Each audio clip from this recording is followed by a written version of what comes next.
please, I didn't do anything. Liar! You must be punished! No, please, let me go. Take her away!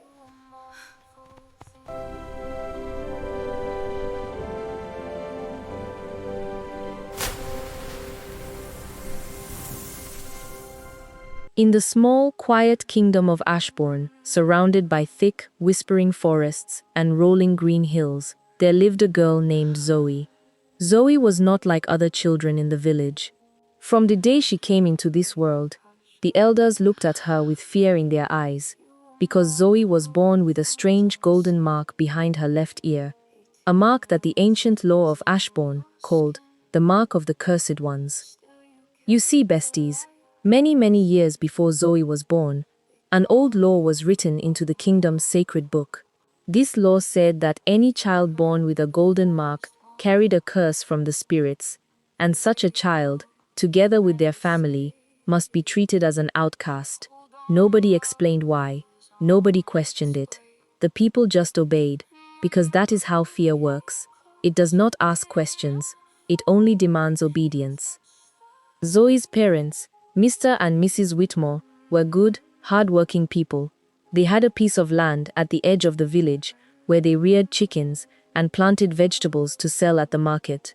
Life was hard for them because of the curse label, but they loved their daughter with everything in them. They hid her mark as much as they could, wrapping her hair in soft cloth, keeping her indoors when visitors came. But somebody was always watching, and that somebody was Uncle Daniel. Uncle Daniel was Mr. Whitmore's younger brother, and hey, this man, I tell you, he had a heart as black as midnight. Daniel had always been jealous of his brother's land. The Whitmore family land was rich, close to the river, good for farming, and Daniel wanted it for himself. But as long as his brother was alive, and as long as Zoey was there to inherit it, Daniel's greedy hands could not touch a single stone of that land.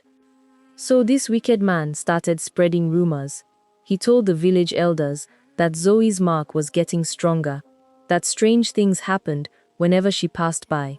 Chickens dying, crops failing, rain refusing to fall. Everything he said was a lie, pure lie. But fear does not need truth to grow, it only needs repetition. When Zoey turned 18 years old, tragedy struck the family like thunder from a clear sky. Her parents fell suddenly and mysteriously ill. Zoey tried everything. She prayed, she cried.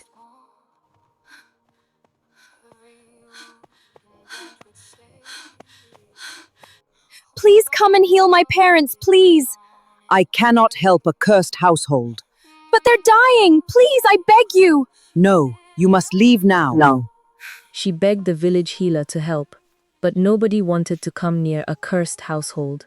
Within 2 weeks, both her mother and father passed away, leaving her completely alone in this cruel world. And that, my loves, was the most painful part, because Zoey herself carried magical blood in her veins, magic that was passed down through generations of women in her family. But because she had not yet turned 19, her power had not fully awakened. She could feel something stirring inside her, like a fire trying to catch, but it simply was not strong enough yet to save the two people she loved most. She watched her parents take their last breath, completely powerless, and that pain planted itself so deep in her heart that it never truly left her. With her parents gone, Uncle Daniel wasted no time. He gathered the village council and declared that since Zoey carried the curse mark, she had no right to inherit anything, and that keeping her in the village would bring disaster upon everyone. The council, already poisoned by his lies, agreed. Zoey was stripped of her father's land, her family's chickens, everything, and she was banished into the forest to survive or to die, whichever came first. Can you imagine, besties? 18 years old, no mother, no father, no home, chased into a dark forest by the very people who should have comforted her. Some of the village children even threw stones at her back as she walked away, laughing and calling her cursed child. Zoey did not cry in front of them. She held her head up, walked into the forest, and only when the trees swallowed her did she fall to her knees and let the tears flow like a broken river. For 1 whole year, Zoe survived alone. She built a small shelter from branches and leaves,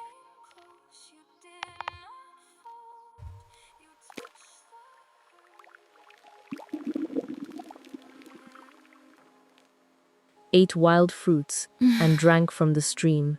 Many nights she cried herself to sleep, wondering why the spirits had punished her with such a mark, wondering why her own blood family could betray her so easily for a piece of land. Then one evening, exactly 1 year after her banishment, on the night of her 19th birthday, something happened that would change everything. Zoe was sitting by a small fire she had managed to start, when suddenly, the whole forest around her began to glow with a soft, silver light. The leaves on the trees shimmered like they were dusted with stars. The air grew warm and sweet, like honey mixed with rain. Zoe stood up, frightened, her back pressed against a tree. "Do not be afraid, my daughter," a voice said. Zoe turned around, and there, standing between two ancient trees, was an old woman. But this was no ordinary old woman, besties. Her hair was white as cotton wool, her eyes glowed a soft gold, and when she walked, the grass beneath her feet bloomed with tiny white flowers. "Who are you?" Zoe asked, her voice shaking. The old woman smiled gently. "I am the keeper of this forest, child, and I have been waiting 19 years for you to arrive. Do you know what that mark behind your ear truly means?" Zoe shook her head slowly. "It is not a curse," the old woman said. "It is a gift. Your bloodline was chosen many generations ago to protect this land, to speak with the trees, to heal with the leaves, to command the wind, and calm the wild beasts. But somebody, long ago, twisted that gift into a lie and called it a curse so that they could hide their own shame." Zoe's heart pounded. Then why did my power not help my parents? Why did I watch them die? The old woman's face grew soft with sympathy. "Because power like yours only fully awakens at 19, my daughter. It was not your fault. It was simply not yet your time." Then the old woman stretched out her hand, and a warm golden light passed from her palm straight into Zoe's chest.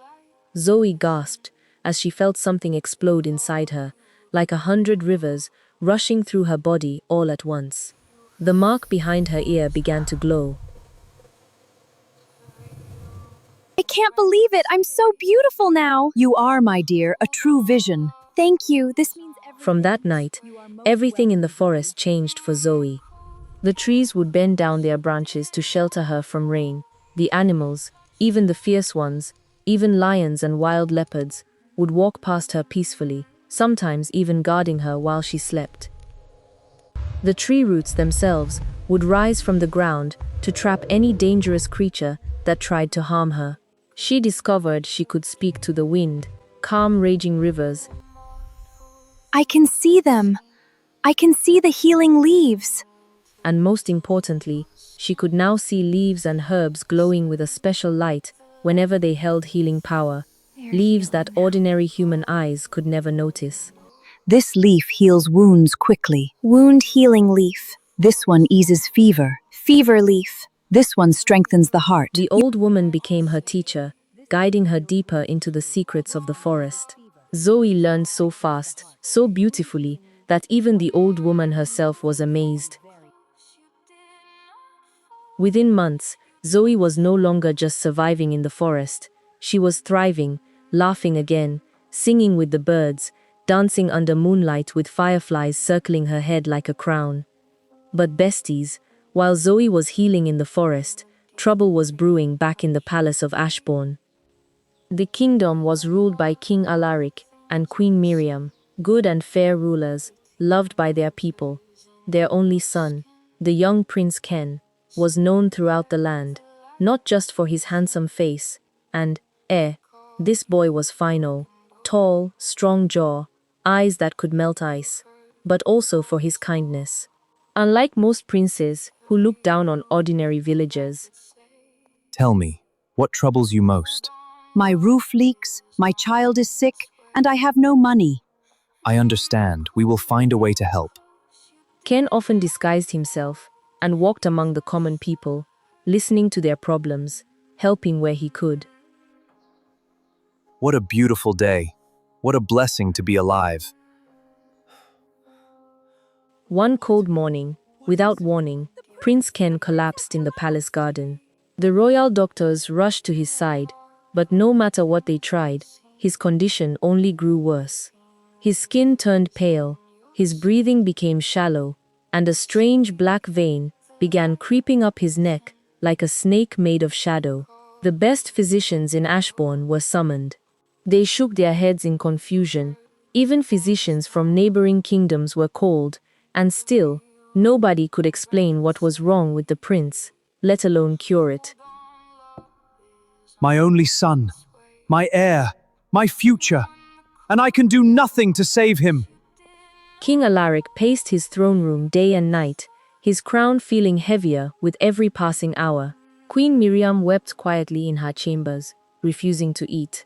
The whole kingdom held its breath, because everybody knew, if the prince died without an heir of his own, the throne would be thrown into chaos, and certain greedy nobles in the council were already, quietly, secretly, smiling behind their hands at the opportunity. Meanwhile, deep in the forest, Zoey suddenly felt a strange pull in her chest, like an invisible string tugging her toward the direction of the palace. The old woman noticed the golden mark behind Zoe's ear, glowing brighter than usual. "Child," the old woman said slowly, "your gift is calling you towards something greater. Someone out there is dying, and only you can save them." Zoe's hands trembled. They cast me out. They called me cursed. But I have been given power to heal.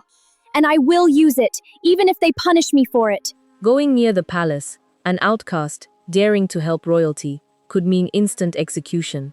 But something deep inside her heart refused to let her stay still. Little did Zoe know, my loves, that the moment she stepped out of that forest to save a dying prince, her whole destiny, and the destiny of an entire kingdom, was about to change forever. But, we will stop here for today, oh. I know, don't be vexing with me, besties, but this story is too sweet to rush. When you people are ready for part 2, just tell your girl, Onyii, and we will continue from exactly where Zoe takes her first step out of that magical forest. Thank you very much for watching. Please don't forget to like, comment, and share this video to your loved ones. See you in part 2. Bye for now.